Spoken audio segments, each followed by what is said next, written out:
안녕하십니까. 전국의 유튜브 구독자 여러분, 아프리카TV 시청자 여러분, 여러분과 매주 화요일 최신 사건 관련 컨텐츠를 진행하는 김원 사건 파일의 김원입니다. 오늘은 여러분과 함께 방송을 진행하는 시간이 2019년 1월 29일입니다. 아마 지금 이 동탄 살인사건에 대한 이야기는 네이버 실시간 검색 순위에 계속 올라와서 많은 분들이 이미 알고 계실 것 같습니다. 더불어 저도 어제 1월 28일 월요일 날짜로 일단 사건에 대한 내용들, 그리고 그 전에 받은 내용들에 대해서 아프리카에서는 먼저 방송을 잠깐 진행을 했었습니다. 물론 유튜브에는 따로 올라가지 않는 내용이었고요. 어제 그 이야기에 이어서 오늘 이 이야기를 최종 정리본으로 이제 말씀을 드릴 내용인데, 아마 어제 이야기를 아프리카TV에서 먼저 들으신 분들은 오늘 이야기와 좀 흡사 비슷한 내용들, 전개에 대한 부분이 거의 아마 비슷하게 아마 보이셨을 것 같습니다. 일단은 내용에 대해서 어떻게 진행이 됐는지 사건의 정리에 대한 이야기를 하나 다 해드리고, 그 다음 우리에게 남는 의문점에 대한 이야기를 총 4가지로 전달을 해드리고자 합니다. 일단 제일 중요한 부분은 현재 여기서 피해자와 피의자 중, 아직 피의자 신분으로 전환될 수는 없지만 피해자 신원이 아닌 용의자, 범인으로 판단하고 있는 이들 사이에서 현재 알려진 바에 따르면 생존하신 분은 피해자분 중 한 분, 남성분 한 분으로만 알려져 있는 상황입니다. 사건의 전말을 모두 다 얘기하기에는 아직 뭔가 사망한 사람들, 사망하신 분이 있기 때문에 이 내용에 대해서 유추를 할 수밖에 없는 상황인 건데요. 그 유추에 대한 부분을 유족분들의 이야기가 틀렸다라는 게 아니라 그 유족분들의 이야기보다도 각자 본인이 직접 쓴 이야기, 오늘 그래서 여러분에게 동탄살인 사건의 전말인 범인 곽씨입니다. 곽씨가 직접 쓴 글까지 여러분에게 마지막에 안내를 해드리면서 이 사건이 어떻게 진행이 된 건지, 그리고 저는 마지막 28시간이라고 생각을 합니다. 28시간 사이에 도대체 무슨 일이 있었던 건지 그 이야기를 여러분과 함께 나눠보고자 합니다. 일단 첫 번째로 사건의 정리부터 말씀을 좀 드리도록 하겠습니다. 오늘 날짜로부터 이틀 전이었습니다. 2019년 1월 27일 저녁 9시 27분 경기도 화성시 동탄의 서구동입니다. 동탄 한림대병원 위쪽에 있는 원룸단지였는데요. 이쪽에서 다급한 신고 전화가 한 통 걸려오게 됩니다. 전화한 남성은 40세 장 씨였는데요. 자신과 더불어 38세 여성 권 씨까지 흉기에 찔렸다며 어서 와줄 것을 요청하게 됩니다. 사건 현장에 대한 부분은 굉장히 좀 끔찍한 부분이었습니다. 사건 현장의 원룸의 계단에는 피 묻은 휴지와 더불어 크게 다친 장 씨, 그리고 원룸 내부에는 권 씨가 있는 상태였습니다. 출동한 119에 의해 바로 이송은 됐지만 권 씨는 사망을 했고 장 씨는 위중한 상태로 아주대병원으로 향하게 됩니다. 여기가 이제 119 분들께서 함께 해주신 내용이었던 거고요. 남았던 경찰은 이제 처참한 사건 현장을 보며 이게 어떻게 진행된 건지, 용의자가 누군지를 찾는 게 남은 상황이었습니다. 일단 피해자는 예기로 목과 복부 부분을 굉장히 많은 자상을 입은 것으로 확인이 됩니다. 물론 누가 봐도 뭔가 원한 관계일 확률이 높은 거였죠. 처음에 범인을 찾으려고 노력을 했는데 이 원룸에 CCTV가 고장나 있는 상태라 누가 침입을 했는지는 정확하게 확인이 안 됐던 겁니다. 해서 주변의 탐문을 통해 그 범인의 윤곽이 나타나기 시작을 합니다. 그 범인은 42세 곽상민 씨로 확인이 됩니다. 자, 이게 여러분 말씀드린 1월 27일 저녁 9시 27분의 상황이었습니다. 그로부터 시간이 좀 지납니다. 2019년 1월 27일 저녁 10시 50분경이었는데요. 곽상민은 자신의 소유의 차량, 투싼 SUV 차량을 움직여서 처음에 수원 쪽으로 움직이게 됩니다. 당연히 용의자가 먼저 포착이 됐기 때문에 소유의 차량이 뭔지를 확인하게 됐고 투싼 SUV 차량으로 확인됐던 거죠. 체크를 해보니 이제 동탄 쪽에서 수원 쪽 위쪽 방향으로 올라갔던 겁니다.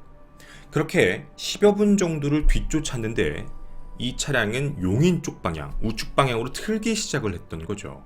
용인 기점에서 놓치게 됐고 정확히 2분 뒤에 그 차량을 찾게 됩니다. 용인의 한박산 인근 역동교차로에서 차도와 인도 사이의 경계벽을 박으면서 차량이 멈춘 걸로 확인이 됩니다. 바로 이 모습이었습니다. 당시 부서진 차량의 모습이었고요. 더 이상 주행이 불가능한 상태로 아마 보이실 겁니다. 자, 그러면 용의자로 체크했던 사람, 그리고 10분 정도 뒤쫓았고 그 이후에 2분 뒤에 놓치고 2분 뒤에 차량이 발견된 모습이었습니다. 그리고 그 현장지에 대한 부분도 보여드리게 되면 바로 이쪽이었습니다. 역동교차로입니다.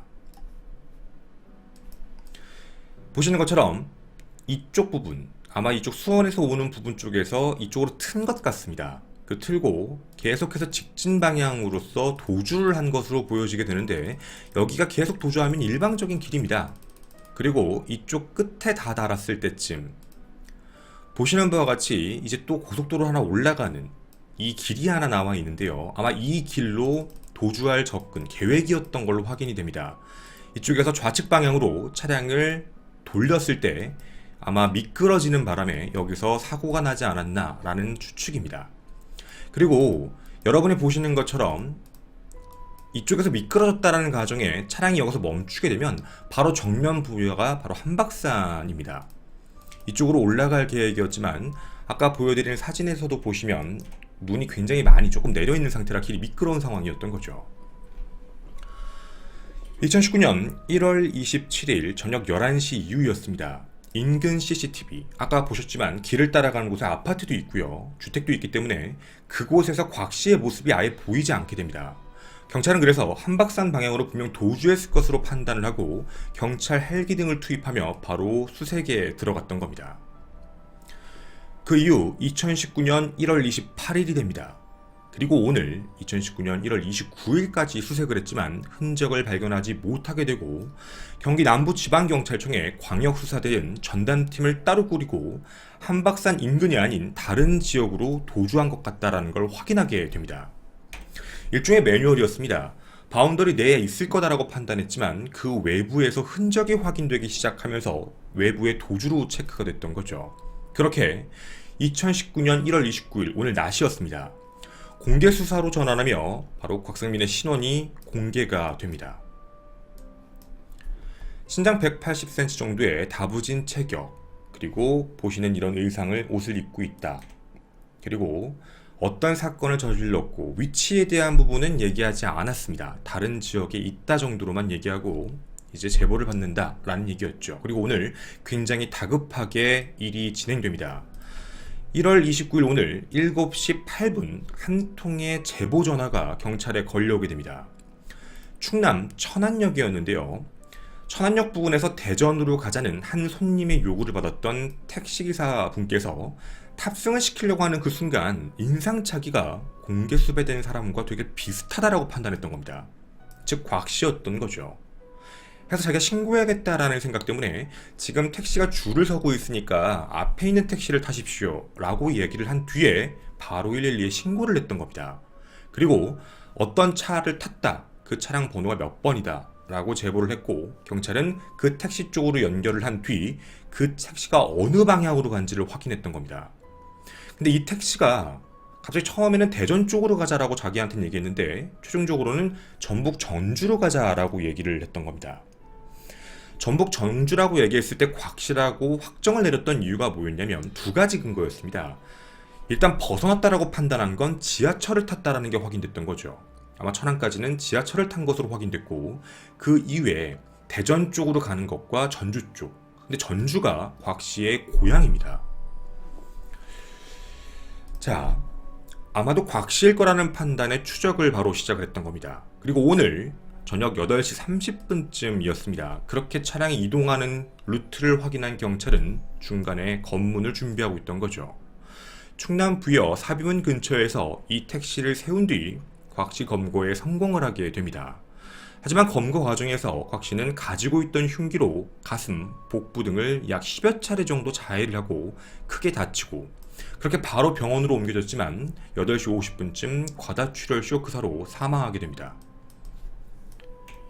지금 여러분이 들으신 이 내용이 오늘 동탄살인사건의 전말로 나온 이야기입니다. 자, 근데 이 사건에 대한 전말을 쭉 들어봤을 땐 뭔가 좀 여러가지 의문점이 남는 부분이 있습니다. 조금만 짚고 넘어가도록 하겠습니다. 첫 번째는 정말 곽씨가 범인이 맞을까에 대한 판단인 건데요. 곽상민이 범인이다라고 판단하는 근거는 주변 진술에 의해서 옛날에 사귀었었대요. 그래서 그것 때문에 복수심이 있었고 옛날에도 폭행 같은 것도 했다더라, 이런 것 때문에 범인으로 판단하는 게 아닙니다. 첫 번째는 피해 원룸에서 발견된 지문이 나옵니다. 그 지문은 곽 씨 겁니다. 더불어 두 번째, 도주한 차량 내에서 어떤 흉기가 하나 확인됩니다. 그리고 그 흉기에선 지문이 묻어있는 것도 확인이 당연히 된 거죠. 차량 내부에 있던 흉기였습니다. 그리고 세 번째입니다. 그 흉기에서 발견된 혈흔들이 있었는데 그 혈흔은 중상을 입은 장 씨와 사망한 권 씨의 혈흔이 모두 검출됩니다. 즉 어떤 인과관계를 봐도 범인은 곽 씨일 확률이 굉장히 높은 거죠. 정확히는 곽 씨라고 얘기하는 게 맞는 겁니다. 자, 그럼 이제 두 번째입니다. 그 흉기에 대한 부분이 중요한데요. 흉기의 소재 부분이 되게 중요했습니다. 원룸 내부에 원래 그 원룸에 살고 있었던 피해자 권 씨가 갖고 있던 거였다면 우발적인 범행을 생각할 수 있을지 모르겠지만 이 흉기는 곽 씨가 가지고 들어간 흉기로 확인이 됩니다.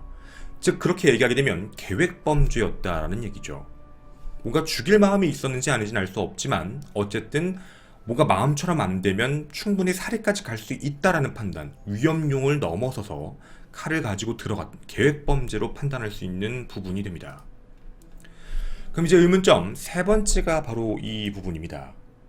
계획범죄였다면 어디까지 생각을 했을까 합니다. 칼을 들고 가서 위해를 가하고 범행을 저지를 것이다.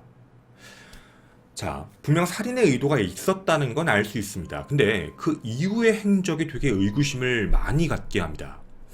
우선 살인을 저지른 곽 씨의 심리 상태가 굉장히 불안정했을 것으로 판단이 됩니다. 이유는 차량을 수원 방향으로 이동한 뒤 그 뒤에 추격을 당하기 시작하자 용인 방향으로 도주를 했던 거죠.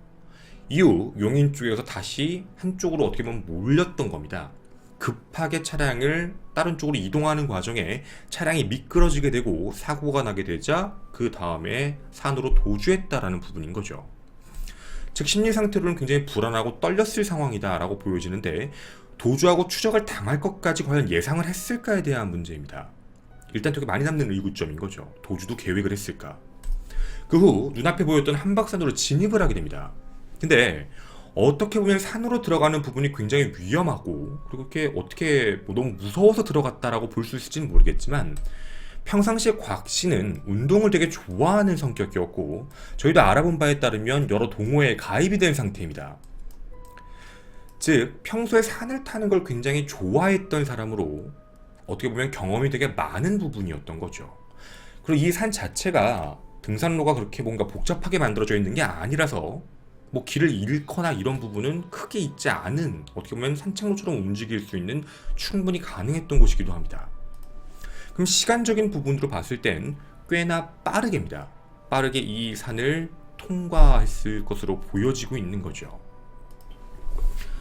자, 그러면 계획적으로 산이다 빨리 도주해야겠다 해서 한 건지 우연하게 사고가 나서 산 쪽으로 도주해서 따돌린 건지는 일단 의구심이 드는 부분입니다. 물론 이것도 우연성이다라고 얘기할지는 모르겠는데 이 이후 도주 이후에 현금만 썼다라는 부분도 되게 특이한 점입니다. 왜냐면 카드를 사용하게 되면 잡힌다라는 걸 알고 있었을지는 모르겠지만 그 이후에 계속적으로 현금만을 쓰면서 이동을 했다는 거죠. 근데 그 현금을 되게 적게 쓴 게 아닙니다. 아까도 보신 것처럼 택시를 탈 만큼 꽤나 먼 거리를 이동할 만큼의 비용을 갖고 있는 상태였던 거죠. 어느 정도 미리 현금을 소지하고 있었다라는 정도의 추측입니다. 더불어 검거 당시에도 흉기를 가지고 있었습니다. 근데 그 검거 당시의 흉기가 자기가 처음에 범행을 저질렀던 흉기가 아닙니다. 그 다음에 갖고 있던 흉기라서 애초부터 칼을 두 자루를 갖고 있었던 건지 아니면 처음에 흉기를 놓고 도주하다가 다시 흉기를 산 건지는 확인이 되지 않지만 그 흉기가 무슨 의도로 갖고 있었는지도 되게 의구점입니다. 누군가를 위협하기 위한 도구였을지 자기가 체포될 당시를 준비하고 있는 것 때문인지는 잘 모르겠습니다. 그리고 도주 당시의 마지막 의문점입니다. 최종적인 목적지가 자신의 고향인 전주였습니다. 이게 왜 위험하냐면 어떻게 보면 자신의 고향 전주를 간다는 건 체포될 확률이 굉장히 높은 곳입니다. 당연히 그쪽 부분은 조사할 수밖에 없는 상황이거든요. 이미 한박산에서 벗어났다라고 판단했기 때문에. 그런데도 불구하고 전주 방향으로 이동을 했다라는 부분이 심리적으로 이 칼이 혹시 마지막을 준비하기 위한 걸로 샀을까라는 부분도 의구심이 드는 점입니다. 범행 당시에 만약 뭔가 폭발적인 기질 때문에 범행을 저질렀고 이후에 시간이 지나면서 후회감이 밀려오고 정말 만약 치정 문제였다면 내가 한 부분에 대해서, 그리고 기사도 아마 계속 확인됐을 겁니다. 권 씨가 사망했다라는 기사를 접했을 것이고 자신에 대한 생각을 점점 정리하면서 그렇게 하지 않았었을까에 대한 의구심도 드는 거죠. 자, 그다음 마지막 사건이 발생한 이유에 대한 부분입니다. 사건이 발생하게 되고 유족의 이야기가 보도로 나오기 시작을 합니다. 곽 씨와 권 씨는 과거에 연인 사이였으나 사귄 지 한 3개월쯤 지난 최근 평상시 욕설 및 폭행이 강해 헤어지자라고 얘기하고 헤어진 상태였다고 합니다. 그런 상황에서 발생한 범죄이기 때문에 치정 문제다라는 이제 이야기들이 나오기 시작을 했던 거죠. 물론 틀린 얘기 절대로 아닙니다. 다만 사람들 사이에서도 둘 사이 얘기를 다 들어본 것도 아니고 정말 헤어진 게 맞을까? 뭐 예를 들면 여성분의 입장에서는 헤어졌다고 얘기하지만 남자는 헤어졌다라고 판단하지 않을 수도 있는 거고, 막상 이게 얘기가 나온 부분이 아니기 때문에 좀 애매한 부분이기도 합니다. 그리고 치정 문제라고 얘기를 하지만 치정 이외의 문제가 있을 수도 있는 상황이었던 거죠. 사건 현장에 다른 남성분도 계셨기 때문입니다. 물론 가장 확률이 높았던 건 치정이지만 말이죠. 이 부분에 대해서 범인 곽상민의 심리 상태에 대한 부분을 조금 확인해 보고 싶었습니다. 그는 2017년 4월 24일까지는 이용하지 않았던 SNS를 2019년 1월 16일 오후 11시 17분부터 시작을 다시 하게 됩니다. 그 첫 번째가 바로 이겁니다. 아마 최근에 찍은 사진은 아니겠죠. 뭐 여름의 모습이니까 이때부터 다시 시작이 됩니다. 그 이후 지속적인 업데이트가 갑자기 되기 시작을 하는데 2019년 1월 17일 사건 발생 지금부터 이제 10일 전이었습니다. 오후 5시 18분부터 5시 20분 사이에 이런 사진을 남기며 글을 하나 남기게 됩니다. 이게 어쩌면 공개적인 마지막 글입니다. 범인 곽 씨가 남긴 글입니다. 제부도에 가서 이제 사진을 찍고 남긴 것 같습니다. 보시면 아시겠지만 뭐 겨울바다에 그리움을 묻고 추억을 묻고 너를 묻는다. 이렇게 묻고 돌아서면 그리움이 다시 피어오른다. 누가 봐도 헤어짐에 대한 부분을 암시할 수 있는 부분입니다. 즉 헤어졌다라는 건 서로 어느 정도 알고 있는 상황이다라는 게 합리적인 판단이 맞겠습니다. 자, 사건 발생 10일 전 정도, 아마 이때쯤으로 헤어진 시기가 나오지 않았었을까라고 추측을 하게 되는 거죠. 1월 21일 글이 또 하나 올라옵니다. 1시 37분부터 1시 39분 사이에 사진이 한번 바뀌게 되는데 첫 번째 사진이 이거였습니다. 꽃이 진다고 그대를 잊은 적 없다라는 글이 먼저 올라오고 난 뒤 2분 뒤에 다시 이런 글로 바뀌게 됩니다. 그 사람에게 정말로 말해주고 싶다. 내가 있었으면 난 행복했고 널 만난 거 후회한 적 없다. 어떻게 보면 헤어진 연인 사이에 상대방을 그리워할 때 나오는 그런 말이었습니다. 그리고 이런 내용을 살펴보면 이런 느낌입니다. 심리적으로 봤을 때 첫 번째 올렸던 글, 이 내용은 한 번도 뭐 잊은 적 없다라는 내용에서 뭐 영원히 기억하겠다. 어쩌면 본인의 마음을 좀 더 잘 대변한다고 판단해서 이 글로 교체한 것 같습니다. 왜냐하면 이 SNS에 피해자인 권 씨와도 어쨌든 맺어져 있는, 볼 수 있는 상태였기 때문이었죠. 그리고입니다. 이렇게 사진이 나왔다가 사건 발생이 되기 이틀 전이었습니다. 1월 25일 아침 10시 55분에 다시 한번 이 사진으로 교체가 됩니다. 어쨌든 계속 그리워하고 있었다라는 부분은 당연히 생각할 수 있는 부분이었죠. 이후 사건 발생 하루 전 다시 한번 사진을 바꿉니다. 1월 26일 오후 7시 32분. 사건이 터지는 시간으로 따져서 약 26시간 전입니다. 바로 이 글이었습니다. 시절 인연이라는 글이었는데요. 이 글로 교체가 마지막으로 된 뒤 그 이후 사건이 발생하게 됩니다.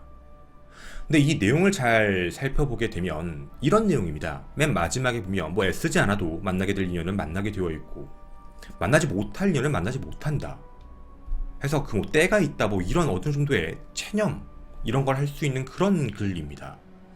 즉 지금까지 올라왔던 글을 그냥 평균 일반적인 사람의 감정처럼 판단을 해보면 헤어진 상태에서 뭔가 마음을 다잡고 체념하는 그런 상태의 글들을 하나씩 올렸던 거죠. 그거를 하루 전에도 올렸던 겁니다. 물론 이 글을 다시 역으로 생각을 하면 너를 절대로 포기를 못한다 라는 식으로 이해도 할 수 있습니다. 뭔가 좀 사람마다 생각이 다를 수 있으니까 내가 어떻게든 널 하겠다라고 해서 애초부터 10일 전부터 이 범행에 대해서 계획을 했을 것이다 라고 생각하시는 분들도 있을 거고, 근데 이게 역으로 평범한 사람이라고 봤을 땐 뭔가 마음을 정리하고 있는 상황인 것 같았는데 갑자기 28시간, 26시간 이내에 그 행동이 돌변한 겁니다. 칼을 준비하고 그리고 가서 범행을 저질렀다라는 부분이죠. 분노 촉발의 요인이 어떤 부분인지는 알 수가 없습니다. 다만 마지막 의문점이었던 치정 문제와 관련되어 있는 범죄라는 건 어느 정도 확정적입니다. 분명 여기 곽 씨가 자기가 직접 남겼던 글이니까 말이죠. 둘은 분명 헤어진 상태였고 되게 그리워하고 있는 상태에서 벌어진 일이었던 겁니다. 죽은 자는 말이 없습니다. 제가 어제도 여러분과 컨텐츠를 같이 이야기하며 공개 수사로 함부로 전환을 하지 않는 이유 중에 하나가 자칫 잘못하면 자살할 수 있는 위험성 때문이다. 우린 뭐 작년에도 사건을 봤습니다. 제주도에서 있었던 한시 사건. 해서 되게 조심스러운 부분이긴 한데 그런 일이 없길 바라고, 어제도 말씀드린 대로 죄에 대한 합당한 처벌을 받길 바란다라고 얘기했지만 이제 망자가 돼버렸습니다. 죽음으로 모든 죄를 씻을 수는 없지만 도대체 어째서 무슨 이유로 됐는지는 이제 다시 미궁으로 빠지게 돼버렸습니다. 치정 문제로 비롯한 범죄이지만 어떻게 보면 그 결말이 자기가 원했던 대로 된 건지 아니면 정말 지켜주고 싶었는데 다른 쪽이 된 건지는 아마 그분들만 알지 않을까 싶습니다. 동탄 살인사건의 전말에 대한 이야기였습니다. 저는 김원이었습니다. 감사합니다.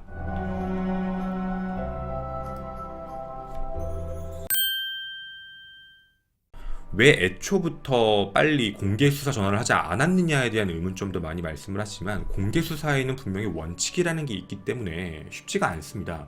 공개 수사라는 건 경찰분들께서 뭐 과거의 제주도 한시 사건을 보시면 아시겠지만 그 내부에, 경찰이 생각하는 내부의 수사 광역망에 있을 것이다라고 판단했는데 이쪽에만 집중하고 있었던 상황에서 갑자기 외쪽으로 나갔다라는 근거가 확인되면 그러면 그때서입니다.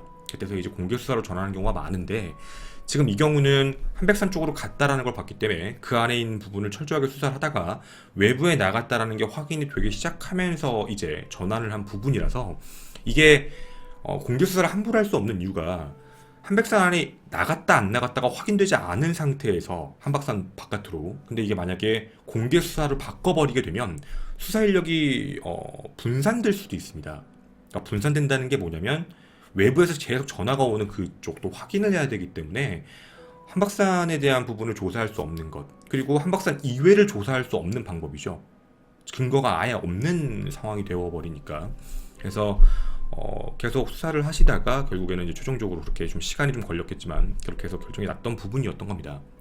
그리고 우리에게도 마지막 남는 의구점은 자해를 하고 사망하는 동안 뭐 대처를 어떻게 뭐 했느냐에 대한 부분, 이 부분은 되게 애매모호한 부분입니다. 차량을 검문하다가 있던 일이고, 그리고 만약에 차량 내부에서 갑자기 뭐 문을 걸어 잠그면서 했다던가 아니면 뿌리치면서 했다던가 뭐 이런 식으로 되어버리게 되면 상황을 알 수 없기 때문에 함부로 얘기하도 뭐 애매합니다. 당연히 경찰분들 입장에서는 뭔가 자해하고 사망하는 걸 지켜볼 일은 절대로 없거든요. 그러니까 이 문제는 네, 아직 외부에 뭔가 정확하게 넘어온 게 없기 때문에 섣부르게 얘기하기는 조금 어렵지 않을까라는 생각이 듭니다. 그리고 더불어 개인적으로는 이 내용에 대해서 좀 아쉬웠던 점은 있었습니다. 이 문제는 여기에 보시는 거에 대한 부분인데요.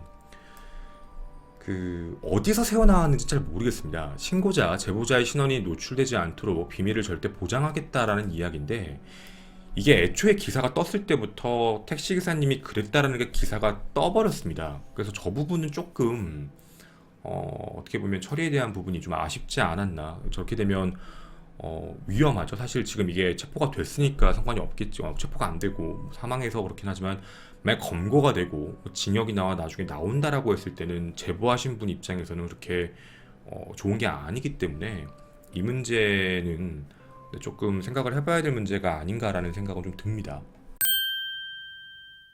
지금 치정이라면 범인의 입장, 곽 씨의 입장에서는 권 씨가 살길 바랐겠죠. 자기가 그런 일을 저질렀지만 근데 권 씨가 사망했다라는 걸 봤을 때 그러니까 심리적으로 보면 범죄 심리적으로 이제 뭐 프로파일러 분들이 해주신 얘기를 들어보면 처음에는 분노 폭발로 연인들이 싸우듯이 그러다 나중에는 다 자기 잘못 같고 왜 싸웠는지도 있는 것처럼 되게 후회도 많이 밀려오고 더더군다나 살인 사건이 돼버리게 되고 자신 때문에 자기가 정말 사랑하는 사람이 죽었다라고 생각을 하게 되면 근데 대부분 나중에는 이제 자결 결심을 되게 많이 한다고 해요. 자기가 너무 사랑했던 사람이 그렇게 된 거기 때문에 그러니까 그 표출이 되게 이상하게 된 거라. 그래서 칼을 하나 더 사고 전주를 갔던 이유가 그게 아니었을까라는 생각이에요. 네, 그래서 프로파일러 분들이 말씀을 하시는 건 이런 경우에는 대부분 조심해야 되는 게 있다라는 얘기는 해요. 왜냐면 조심해야 된다라는 얘기가 심리적으로 굉장히 불안정한 상태일 거기 때문에 거기다 플러스로 이제 이미 공개 수사가 전환된 상태여서 체포 과정에 대한 부분에서 네, 이런 일이 발생할 거에 대한 대비는 하지 않았었어야 됐을까라는 얘기는 이제 프로파일러 분들의 견해였던 거죠.